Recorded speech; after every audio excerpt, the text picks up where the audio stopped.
93 FM. 93 FM. Equinox Radio.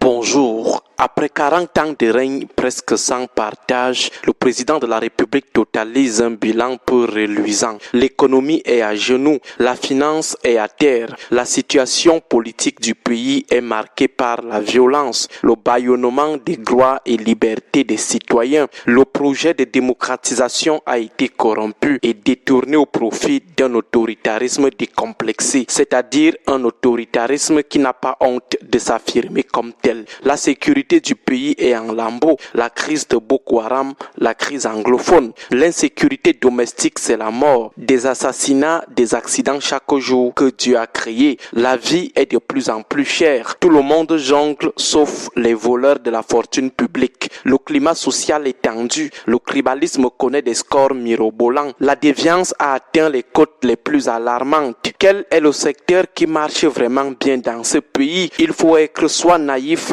soit malhonnête pour dire que le bilan du président depuis son arrivée au pouvoir en 1982 est de qualité. Mais la question que nous nous posons ce matin est celle de savoir ce qui n'a pas marché. En guise de réponse, nous avons décidé d'énoncer les 10 péchés capitaux du président Biya depuis son arrivée au pouvoir. Le premier péché est le refus de sortir le Cameroun du néocolonialisme, de l'état néocolonial que lui lègue Ahidjo. Il a non seulement maintenu la dépendance du pays des puissances néocolonialistes qui ont continué à prendre le pays pour un prix carré, une vache à lait où chacun vient puiser sa part, il a également maintenu un système gouvernant de laquais des maîtres occidentaux. Le deuxième péché est le refus de travailler sur sa légitimité populaire. En langage terre à terre, il n'a pas créé un lien affectif effectif avec son peuple. Il a cru que le fait que le peuple ait peur de lui à cause de la répression, cela veut dire que ce peuple l'aime. Il a cru que le silence imposé par la répression ou les allégeances par peur ou par calcul politique signifiait que le peuple l'aimait. Or,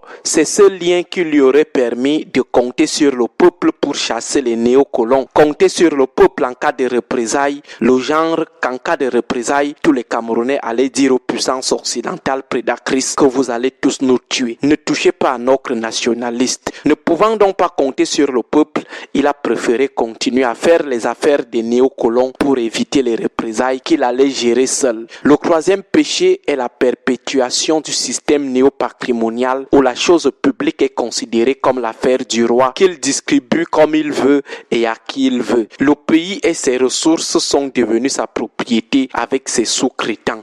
Bienvenue la dilapidation des ressources, bienvenue les détournements, bienvenue le favoritisme. Le quatrième péché est le clientélisme. Il a maintenu et entretenu un système d'achat des consciences par de l'argent, des postes administratifs et bien d'autres privilèges. Ce qui a tué la méritocratie. Le clientélisme a créé l'économie des courtisans. Beaucoup ont compris qu'il aime quand on lui chante les louanges. Il aime quand on lui dit qu'il a une belle voix, un beau plumage comme le corbeau. Ce sont en réalité des griots ou alors des renards qui se sont infiltrés comme ça dans le système jusqu'à le prendre en otage. Ce sont eux qui ont achevé le président. C'était fini. Plus de chance qu'il écoute ceux qui avaient la vérité à lui dire. C'est devenu la chorale. Ils ont bien profité de lui. Le cinquième péché est l'état seigneurial. Au lieu de piloter lui-même les principaux secteurs du pays, il a créé un système de petits seigneurs à qui il a quasiment abandonné les pans entiers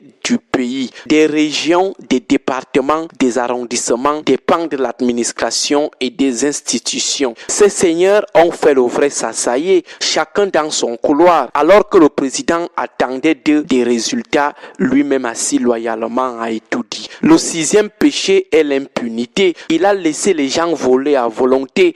Il a laissé les gens prendre des libertés folles dans ce pays. Liberté avec les ressources de l'État, liberté avec la vie des citoyens. Le septième péché est l'orgueil qui explique le refus de consensus. Le président a été très réfractaire aux ententes avec ceux qui voyaient le Cameroun autrement. Il les a toujours considérés comme des ennemis. Il a toujours pris le dialogue comme un aveu de faiblesse. C'est lorsqu'il s'est parfois trouvé acculé qu'il a souvent accepté le dialogue, le consensus qu'il prend toujours le soin de réduire en simulacre. Le 8e péché est le pilotage automatique du pays à partir d'une sorte de bunker. Un président physiquement loin de ses populations, physiquement loin des projets qu'il initie. Il se déplace peu, il sort peu, il discute peu avec sa population.